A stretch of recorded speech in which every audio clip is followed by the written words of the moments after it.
కొట్టి కూర్చున్నాం కదా, మన రెండు చేతుల్లో చప్పట్లు కొట్టి కూర్చుంటాం కదా. మనం ఏదైనా పూర్తిగా గ్రహించాలంటే, ఏదైనా విషయాన్ని పూర్తిగా గ్రహించాలంటే, ఇప్పుడు రెండు చేతుల్లో చప్పట్లు కొట్టి తీసుకుంటున్నాం. ఒక చెయ్యి గతం అనుకోండి, ఒక చెయ్యి గతం అనుకోండి, ఇంకొక చెయ్యి భవిష్యత్తు అనుకోండి. ఈ రెండు పక్కకు తీసుకెళ్ళాలి. మనం కూర్చొని ఏదైనా గ్రహిస్తున్నప్పుడు గతాన్ని పక్కకు తీసుకెళ్ళాలి. అంటే మనం కూర్చుంటాం కానీ గతంలో విషయాలన్నీ మన మనసులో ఉంటా ఉంటాయి. గతంలో విషయాలన్నీ మన మనసులో ఉండడం వల్ల మనం పూర్తిగా గ్రహించలేదు. ముందు గతాన్ని పక్కకు తీసేయాలి. కానీ భవిష్యత్తుపై కూడా ఆశలు ఉంటూ ఉంటాయి. ఇక్కడ ఏం చేయాలో చెప్పాలి ఆశలతో మనసు ఉంటా ఉంటుంది. ఆ భవిష్యత్తుకి ఏమన్నా ఈ ఆలోచన కూడా పక్కకు తీసేయాలి. రెండు పక్కకు తీస్తే ఏం మిగులుతుంది? రెండు కేసులు పక్కకు తీస్తే ఏం మిగులుతుంది? వర్తమానం ఖాళీగా ఉంటుంది. మనసు ఖాళీగా ఉంటేనే మనం ఏదైనా గ్రహించగలుగుతాం అన్నమాట. ఇప్పుడు పాత్ర ఉందనుకోండి, పాత్ర అంతా నీటితో నిండిపోయింది. పాత్ర అంతా కూడా నీటితో నిండిపోయి ఉంది. పైనుంచి వర్షం పడుతూ ఉంది. పైనుంచి వర్షం పడుతున్నప్పుడు ఆ పాత్రలో అంతా నీటితో నిండిపోయి ఉంటే ఉంటుందా? పైనుంచి వర్షం పడినా ఆ పాత్రలో నిలవదు కదా. ఆ పాత్ర అంతా మొత్తం నిండిపోయి ఉంది. పైనుంచి ఏమో పడుతున్నా కానీ ఏం నిలవదు కదా, అప్పటికే పూర్తిగా నిండిపోయి ఉంటుంది. అలాగే మన మనసంతా కూడా ఆలోచనలతో నిండిపోయి ఉంటాయి. అంటే గతపు ఆలోచనలతో, భవిష్యత్తు ఆలోచనలతో నిండిపోయి ఉంటే ఏది పూర్తిగా గ్రహించలేకపోతుంది. ఇప్పుడు పాత్ర సగం ఖాళీగా ఉందనుకోండి, సగం ఖాళీగా ఉంటే ఎంత గ్రహిస్తుంది? సగం గ్రహిస్తుంది కదా. పాత్ర మొత్తం ఖాళీగా ఉంటే వచ్చినంత గ్రహిస్తుంది కదా. అలా మన మనసును శూన్యంగా ఉంచుకుంటేనే మొత్తం ఏదైనా మనం గ్రహించగలుగుతాము. అది పాత్ర గోళాలు ఉంటే పరిగెత్తుకుంటే ఏది గ్రహించలేదు కదా. అంటే ధైర్యం ఎక్కువ ఉంది, మనసు ఎక్కడ ఉందనుకోండి ఉంటే ఏది గ్రహించలేదు కదా. అలాగే పాత్రలో రంధ్రాలు ఉన్నాయనుకోండి, రంధ్రాలు ఉంటే పడిన నీరు కూడా వెళ్ళిపోతూ ఉంటుంది కదా. మరి మనకు అందుతా ఉంటుంది, మళ్ళీ వెళ్ళిపోతూ ఉంటుంది. అందుకే ఏదైనా గ్రహించేటప్పుడు మనసుని శూన్యంగా ఉంచుకోవాలి. శూన్యంగా ఉంచుకుని వర్తమానంలో ఉంటే మనం దేనిగా గ్రహించగలుగుతాము. అదే నిత్య వర్తమానంలో జీవించుకోండి. షిరిడి సాయిబాబా జీవితంలో రెండు కాలం చెప్తాను. ఒకరోజు షిరిడి సాయిబాబా గారు ఒక భక్తులను గురించి నాకు చాలా ఆకలిగా ఉంది, వెంటనే ఏదైనా రొట్టెలు తయారు చేసుకుని తీసుకున్నాను చెప్పడం జరిగింది. ఆ భక్తురాలు వెంటనే సాయిబాబా గారు అడగడం జరిగిందని వెంటనే ఇంటికి వెళ్ళి ఆ రొట్టెలను తయారు చేసి తీసుకొచ్చుకున్నాను. తీసుకొస్తే సాయిబాబా గారు ఏం చేశారంటే ఆ రొట్టెల్ని గట్టిగా కుక్కకు వేసేసారు. అప్పుడు ఆ భక్తురాలు మీకోసం ఎంత ప్రేమతో చేశాను, ఎంత ఆనందంలో వెళ్ళి మీరు అడిగారని చెప్పి ఎంత ప్రేమతో నేను చేశాను, అలా కుక్కకి వేసేసారా అని అడిగినప్పుడు సాయిబాబా గారు ఏమన్నారంటే, ఇప్పుడు నాకు ఆకలి ఉంటే నేను చెప్తాను, మనుషులకు ఆకలి ఉంటే చెప్తాడు, కానీ కుక్కరికి ఆకలి ఉన్నా చెప్పలేవు కదా. నాకు ఆకలితో ఉంది, ఆకలితో చెప్పలేకపోతుంది, అందుకని నేను నిన్ను అలా రొట్టెలు చేసి తీసుకురామంటూ జరిగింది. నాకు వేసినా ఆ కుక్కకి వేసినా ఉంటే అని ఆ కుక్క ఆకలితో ఉంది కాబట్టి నేను తీసుకురామన్నానని చెప్పడం జరిగింది. రెండో కథలో ఏంటంటే ఒక భక్తురాలు సాయిబాబా గారి దగ్గరికి వచ్చి, మీరు ఒకసారి మా ఇంటికి రావాలి, నేను భోజనం చేసి వెళ్ళాలి, మీరు మా ఇంటికి వచ్చని అడగడం జరుగుతుంది. సాయిబాబా గారు ఏమంటారంటే, వస్తాను, తప్పకుండా మధ్యాహ్నం వస్తాను అని చెప్తారు. ఎంతో ఆనందపడుతున్నాను. ఎంతో ఆనందపడి ఆ భక్తురాలు అంత వంట అంతా ఎంత ఆనందంగా చేస్తాం. గురువుగారు వస్తున్నారంటే భర్త కూడా చేయం మనం, ఎంత ఎంత ఆనందంగా చేస్తాం అని ఎంతో ఆనందంగా అంత వంట అంతా చేసి ఉంచడం జరిగింది. మనం నుంచి ఎప్పుడు వస్తారా సాయిబాబా గారికి తలుపు తీసి చూడటం, కానీ ఎక్కడ కనపడలేదు.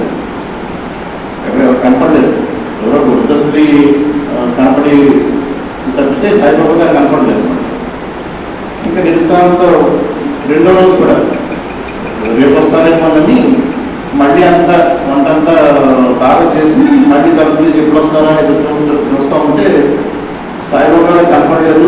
కానీ ఆ కృష్ణులోకి మాత్రం ఆ వీధిలో కనపడటం జరిగింది. మళ్ళీ నిరుత్సాహంతో మూడో రోజు కూడా మళ్ళీ అలా వంట చేసి ఉంటాం. కొంచెం మళ్ళీ తలుపు తీసి చూస్తే ఒక కుక్క కనపడింది కానీ సాయిబాబా గారు కనపడలేదు. ఇంకా నాలుగో రోజు ఇంక నిరుత్సాహంతో మళ్ళీ సాయిబాబా గారు మందిరంకి వెళ్ళి నీ 3 రోజుల నుంచి నేను ఎదురు చూస్తున్నాను, 3 రోజుల నుంచి మీరు ఎప్పుడు వస్తారా అని ఎదురు చూస్తున్నాను, ఏ రోజు రాలేదు అని చెప్పడం జరుగుతుంది. అప్పుడు సాయిబాబా గారు ఏమంటారంటే నేను ప్రతిరోజు వచ్చాను, ప్రతిరోజు కూడా నేను వచ్చాను. ఒకరోజు వృద్ధ స్త్రీ రూపంలో వచ్చాను, ఇంకొక రోజు కుష్ఠులోకి రూపంలో వచ్చాను, ఇంకొక రోజు సునకం కుక్క రూపంలో వచ్చాను. నువ్వు ఎవరికి ఇచ్చినా నాకు ఇచ్చినట్టే, ఎవరికి ఇచ్చినా నాకు ఇచ్చినట్టే చెప్పడం జరిగింది. అంటే సాయిబాబా గారిని మనం దైవ స్వరూపంగా భావిస్తున్నప్పుడు అందరిలోని ఉన్న ఆ స్వరూపాన్ని మనం చూడాలి. ఎవరికి ఇచ్చినా నాకు ఇచ్చినట్టే చెప్పడం జరుగుతుంది. ఈ 2 సునకాలను చూసినప్పుడు 2 కాలంలో గుర్తొచ్చింది. ఇక్కడ 2 కుక్కలు తిరుగుతున్నాయి కదా, ధ్యాసనకాలు. ఆ 2 చూస్తున్నప్పుడు ఈ 2 కథలు గుర్తుకొని చెప్పడం జరిగింది. ఈరోజు తక్కువసేపు మాట్లాడతాను, ఎందుకంటే నేను వివాహంలో ఉండేవాడిని కాబట్టి మళ్ళీ మీరు ఎప్పుడు ఇక్కడ అందరూ చేసి నన్ను పిలిచినా వచ్చి మీతో గంటసేపు కూర్చుంటాను. కొన్ని మన మనసుకు సంబంధించిన విషయాలు తెలుసుకుందాం. మనం చిన్నపిల్లలు చూస్తే చిన్నపిల్లలు అందరూ చూడండి ఎంత ఆనందంగా ఉంటారు. మొదటి 5 సంవత్సరాలు చూస్తే పిల్లలు ఎంత ఆనందంగా ఉంటారు కదా, ఆడుకుంటూ ఉంటారు. నవ్వు వస్తే నవ్వే వాళ్ళగా ఉంటారు, ఏడుపు వచ్చినా ఏడుపే వాళ్ళగా ఉంటారు. ఏడు వచ్చినంత కానీ నవ్వు వస్తూ ఉంటుంది, ఏడుపు వస్తూ ఉంటుంది. కానీ మనం చూస్తే మనకు అసహ్యంగా ఉన్న చిన్నపిల్లవాళ్ళు ఎవరు ఉంటారు? ఉండరు కదా. అసహ్యంగా ఉన్న చిన్నపిల్లవాళ్ళని ఎవరు ఉండరు కదా. అందరి పిల్లలు కూడా ముందుగా ఉంటారు, అందరి పిల్లలు కూడా ఆనందంగా జీవిస్తూ ఉంటారు. నవ్వు వస్తుంది, ఆ నవ్వు వచ్చి నవ్వే వాళ్ళగా ఉంటారు. ఇంకా ఏడుపు వచ్చినా ఏడిపే వాళ్ళగా ఉంటారు. మళ్ళీ వెంటనే మళ్ళీ వాళ్ళు ఆనందంగా ఆడుకుంటూ జీవిస్తూ ఉంటారు కదా. చిన్నపిల్లలు అలా ఆనందంగా జీవిస్తూ ఉంటారు. కానీ వయసు పెరిగేటువంటి అలా వయసు పెరుగుతున్న కొద్ది ఆ ఆనందాన్ని మనం కోల్పోయాం. అలా వయసు పెరుగుతున్న కొద్ది ఆ చిన్నపిల్లల్లో ఉన్న ఆ ఆనందాన్ని మనం కోల్పోయాం. ఎందుకంటే ఈ సమాజంలో పరమానందం అనేది వెలువైపడింది. పరమానందం అనేది వెలువైపడింది. ఎలా అంటే ఇప్పుడు బయట ఉన్న మార్కెట్లో మీరు ఆనందంగా నాట్యం చేసుకుంటూ వెళ్తే అందరూ ఏమంటారు? మీరు ఆనందంగా పరమానందంతో నాట్యం చేసుకుంటే వెళ్తారు అనుకోండి, ఏమంటారు అందరూ? అంటారు. అదే అలా మామూలుగా వేసుకుని అలా వెళ్తాం అనుకోండి, కరెక్ట్గా ఉన్నాడంటారు. అంటే మనలో ఉన్నాడని, అందరిలో ఉన్నాడని. మామూలుగా వేసుకుని అలా దొరుకుతాం అనుకోండి, ఏడు మొక్క వేసుకుని అలా దొరుకుతాం అనుకోండి. కానీ పరమానందంతో ఉంటే అందరూ పరమానందంతో ఉండి అలా నాట్యం చేసుకుంటే అంత ఆనందంతో వెళ్తూ ఉంటే అందరూ కూడా ఇటువంటి కదా. అంటే సమాజంలో అంత పరమానందం అనేది మనం వెలువైపడతాం. అంటే ఉంటారంటే మనం కోల్పోయాం, పరమానందం అనేది కోల్పోయాము. కానీ చిన్నపిల్లలు చూస్తే ఎంత ఆనందంగా ఉంటారు, అందరూ ముందుగా ఉంటారు కదా. అసలు అసహ్యంగా ఉన్న పిల్లవాడిని ఎవరు ఉండరు, అసహ్యంగా ఈ పిల్లవాడిని ఎవరు ఉంటారు కదా. అంత ఆనందంగా జీవిస్తూ ఉంటారు. మరి ఏమిటి పిల్లల్లో అంత ఆనందంగా ఉంటుంది? మన వయసు పెరిగే కొద్దీ మన ఆనందాన్ని కోల్పోయాం. వయసు పెరిగే కొద్దీ కూడా ఆనందాన్ని కోల్పోయాం. దీనికి కారణం ఏమిటంటే మనందరం కూడా గతంలో జీవిస్తూ ఉంటాం. మనందరం గతంలో జీవిస్తూ ఉంటాం. అంటే మనసంతా కూడా ఈ గతపు ఆలోచనలు నిండిపోయి ఉంటుంది. మన భవిష్యత్తు ఆశలు ఊహలతో భవిష్యత్తు ఏం జరుగుతుందని ఈ ఆలోచనతోనే మనసంతా కూడా నిండిపోయి ఉంటుంది. అదే చిన్నపిల్లల్లో అసలు గత పాడుకుంటున్నారు. ఒక్క పిల్లవాడు 2 సంవత్సరాల పిల్లవాడికి అసలు వాళ్ళు ఆడుకుంటూ ఉంటారు, అంతేగాని గత పాడుకుంటున్నా వాళ్ళకి 3 ఏళ్ళ పిల్లవాడికి ఆ గత పాడుతున్నది ఏముండదు కదా, తెలుస్తూ ఉంటాడు, ఆడుకుంటూ ఉంటాడు. అక్కడ భవిష్యత్తు కూడా ఎక్కువ ఆశలు కూడా ఉండవు కదా. కానీ మనం ఏంటంటే మన మనసంతా కూడా ఈ గత ఆలోచనతో నిండిపోయింది. ఆ గత ఆలోచనతో నిండిపోయి ఉండడం వల్ల అసలు వర్తమానంలో కూడా మనం ఉంటాం. మనసంతా ఆ గత ఆలోచనతో నిండిపోయి ఉంటుంది. భవిష్యత్తు ఆశలు ఇలా అవకాశం నిండిపోయి ఉంటుంది.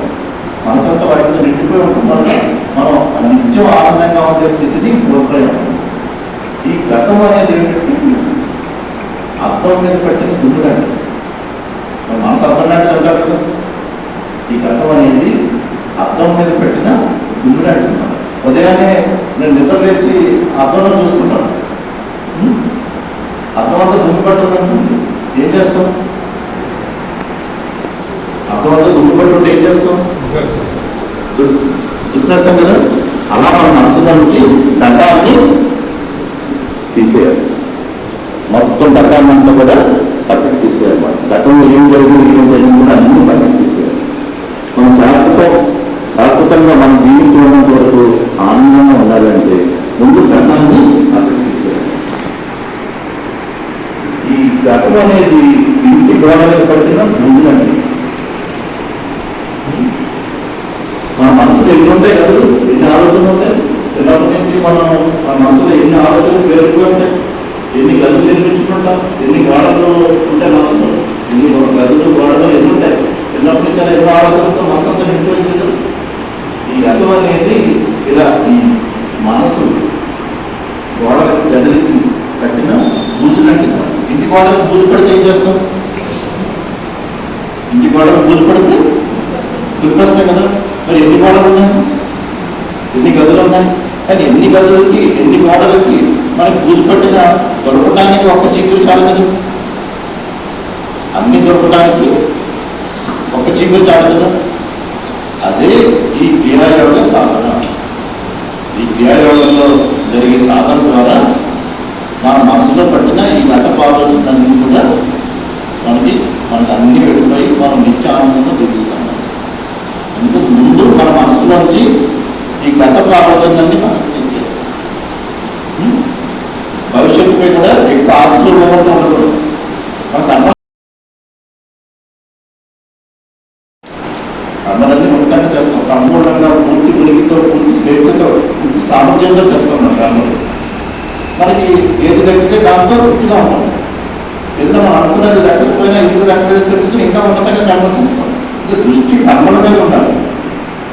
సృష్టి అంతా కూడా చేసే కర్మల మీద ఉండాలి. ఫలితం ఎన్నో కారణాలు ఆధారపడి ఉంటాయి. ఎన్నో విధాలు ఉంటాయి, 3 రకాల విధాలు ఉంటాయి మన కర్మలు చేస్తాం. ఒకటేంటంటే మనం ఒక పని చేద్దాం అనుకుంటాం, తర్వాత మనం బుద్ధి సాధించకపోవచ్చు. మనసులో మళ్ళీ వేరే ఆలోచనలు వస్తూ ఉంటాయి ఆ కర్మం గురించి. లేదు మన శరీరం సాధించకపోవచ్చు, కర్మ చేద్దాం అనుకుంటాం, దాని అనారోగ్యం పాలైనా మనం చేయలేకపోవచ్చు. అదే ప్రకృతి వైపరీత్యాల కారణంగానే వ్యవసాయం చేద్దాం అనుకుంటాం, అనుకున్న ప్రకృతి అనుకరించకపోతే మన ఫలితం రాదు. కొన్ని దైవిక కారణాలని మనం ఎందుకు జరగలేదో కూడా చెప్పలేము. అదృష్టం బాగా అంటారు, మనకి కొన్ని కారణాలు కొన్ని ఎందుకు జరగలేదో కూడా చెప్పలేము. అలా ఫలితాలు మనం అనుకున్నట్టు ఉండకపోవచ్చు. ఎన్నో విజ్ఞానం ఉంటాయి. మనం దృష్టి మాత్రం కర్మల మీద పెట్టాలి. కర్మల మీద పెట్టి మనం తగ్గిన దాంతో మన దృష్టితో జీవించాలి. చిన్నపిల్లలు ఎందుకంత ఆనందంగా ఉంటారు? వాళ్ళకి ఈ గతం మీద దృష్టి ఉంటుంది, భవిష్యత్తుపై ఎక్కువ ఆశలు పొందుతూ ఉంటుంది. అలాగే మనం కూడా ఏంటంటే నిత్యం కూడా వర్తమానంలో నేడు చేసే కర్మల మీద దృష్టి పెట్టాలి. ఇప్పుడు నీకు సందేహం రావచ్చు, మరి గతం మొత్తం మర్చిపోతే ఎలా కదా, మరి భవిష్యత్తుపై కొంత ఆలోచన ఉండాలి కదా, అది లేకపోతే ఎలాగా అని కొంత సందేహం ఉంది. దానికి ఏంటంటే ఈ వర్తమానంలో ఉండటం అంటే ఇంటి గడప మీద దీపం పెట్టడం లాంటిది అన్నమాట. ఇంటి గడప మీద దీపం పెట్టేవాళ్ళు ఎక్కువ వెలుగు దేని మీద పడుతుంది? కడుపు మీద పడుతుంది. కొంత వెలుగు లోపల బయట పడుతుంది కదా, కొంత వెలుగు లోపల బయట పడుతుంది కదా. అలా అంటే ఈ వర్తమానంలో చేయవలసిన కర్మలకి కావాల్సినవి గత నుంచి వచ్చినవి కూడా సరిపోతాయి. అలాగే ఈ కర్మలు ఒక ఫలితాన్ని ఉద్దేశం చేస్తూ ఉంటాం కదా, ఫలితం ఎలా ఉన్నా కానీ ఫలితాన్ని ఉద్దేశం చేస్తూ ఉంటాం కదా, భవిష్యత్తుకు సంబంధించింది. కానీ ఎక్కువ వెలుగంతా గడప మీద ఉంటుంది కదా, అంటే వర్తమానం మీదే ఇష్టం. కొంత గతం తాలూకది కొంత భవిష్యత్తు తాలూకే ఉంటాయి పిల్లలు. కానీ మన దృష్టి అంతా కూడా ఇప్పుడు వర్తమానంలో జరిగే కర్మలపైనే ఉండాలి. మనసు ఎప్పుడు కూడా ఏంటంటే మన జీవితం అంతా కూడా ద్వంద్వాలుగా ఉంటుంది, అంటే రెండుగా ఉంటుంది. మన మనసు గురించి మనకు తెలియాలి. స్వాధ్యాయం అంటారు కదా, స్వాధ్యాయం అంటే అన్ని రంగాల్లో మనకు అర్థం ఉంటుంది. అది సూక్ష్మమైన అర్థం ఏంటంటే స్వ అధ్యాయము. స్వ అంటే నిన్ను నీవు, అధ్యాయం అంటే తెలుసుకోవడం. నిన్ను నీవు తెలుసుకోవడం ముఖ్యమే. ముందు అది తెలియాలి, అంటే మన మనసు గురించి తెలియాలి. జీవితం అంతా కూడా ఏంటంటే అంత ద్వంద్వాలుగా ఉంటుంది. ద్వంద్వాలుగా అంటే రెండుగా ఉంటుంది. రెండుగా అంటే సుఖం దుఃఖం, లాభం నష్టం, గెలుపు ఓటమి, గౌరవం అవమానం, ఇలా రెండుగానే అందరి జీవితాలు సాగుతూ ఉంటాయి. ఇలా రెండుగా లేకుండా ఎవరి జీవితం ఉండదు. సుఖం దుఃఖం తీసుకున్నాం అనుకోండి, జీవితాంతం సుఖం అనేది ఉండదు. మనం బయట చెప్పుకున్నా కానీ బయట సుఖంగా ఉన్నాం చెప్పుకుంటా ఉంటాం, డబ్బు బాధపడుతూ ఉంటాం. లేదా ఎంత సుఖంగా ఉన్నాం అనుకున్నా చెవులో అనారోగ్యం వచ్చా వేరే కారణాల వల్ల కొంత దుఃఖం రావచ్చు కదా. జీవితం అంతా సుఖం అనేది ఉండదు. అలాగే జీవితం అంతా దుఃఖం అనేది ఉండదు. ఇప్పుడు తాత్కాలిక సుఖం కలిగే సంఘటనలు వస్తూ ఉంటాయి కదా. జీవితాంతా కూడా అందరి జీవితాలు కూడా ఇలా రెండుగానే ఉంటాయి. అంటే సుఖంతోనో దుఃఖంతోనో. అయితే గెలుపువాడు, ఇక్కడ గెలుపువాడు లేకపోతే వాటర్గా ఉంటాము, ఇలా గెలుపు వాటర్ మీద ఉంటాము, లేకపోతే గౌరవ అవమానం మీద ఉంటాము. ఇలా రెండుగానే జీవితం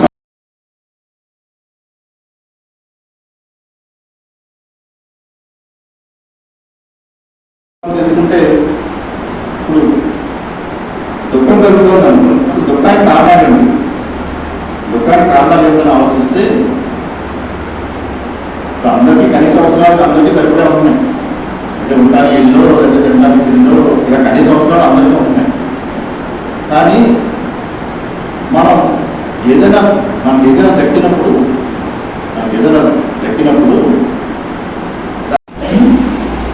మనకి ఇంట్లో టీవీ కావాలనుకోండి, మన ఇంట్లో లేకపోయినా పద్ధతి, పక్కింట్లో ఉంటే ఇంకా బాగా ఉంటుంది. అంటే ఇలా అందరితో పోల్చుకుంటూ ఉంటాం, ఇతరులతో పోల్చుకుంటానే మనం జీవిస్తూ ఉంటాం. ఇతరులతో పోల్చుకుంటూనే ఉండటం వల్ల మనం ఎక్కువ తప్పుగానే ఉంటాం. ఎందుకంటే మనకంటే తప్పుగా జీవించే వాళ్ళు ఉంటారు, ఎక్కువగా జీవించే వాళ్ళు ఉంటారు. మన ఇతరులతో పోల్చుకుంటూ జీవించడం వల్ల ఎప్పుడు దుఃఖంగానే ఉంటాం. అసలు ఇతరులతో పోల్చుకోకపోతే దుఃఖం అనేది ఉండదు. నీవు తగ్గిన దారితో తృప్తి పడుతూ ఉంటే దుఃఖం అనేది ఉండదు. ఇతరులతో అసలు పోల్చుకోకపోతే నాకు ఎవరితో సంబంధం లేదు. మనం ఇందాక ఆనందంగా ఉండేది కావాల్సింది, ఇందాక సుఖంగా ఉండేది కావాల్సింది. నాకు ఎవరితో సంబంధం లేదు, కోరిక లేదు. నాకు దక్కిన దాంతో నేను పూర్తిగా ఉండగా కర్మం చేస్తాను. ఫలితం అనేది ఎన్నో కారణాలను ఆధారపడి ఉంటుంది. ఎప్పుడైనా నేను అనుకున్నట్టు ఫలితం సాధించకపోయినా ఇంకా ఉండగా కర్మం చేసుకుంటాను. దక్కిన దాంతో పూర్తిగా ఉంటాను. నాకు ఎవరితో ఇతరులతోని కోరుతున్నాను. నా జీవితం నేను ఆనందంగా ఉంటాను. అంటే దుఃఖం అనేది ఉంటుంది. మరి అంత తేలిక. ఇక్కడ మీలో ఎవరికి ఎంత ఆనందంగా అనేది ముఖ్యం కాదు. సత్సంగాలలో మీలో ఎవరికి ఎంత ఆనందంగా అనేది ముఖ్యం కాదు అన్నమాట. మీలో ఎవరు నిత్య తృప్తితో ఉంటున్నారనేది ముఖ్యం. మీలో ఎవరు నిత్యం తృప్తితో ఉంటున్నారు, ఆనందంగా జీవిస్తున్నారు అనేది ముఖ్యం. మన సాధనలో పొందేది అదే. అది పొందిన వాళ్ళే ఇక్కడ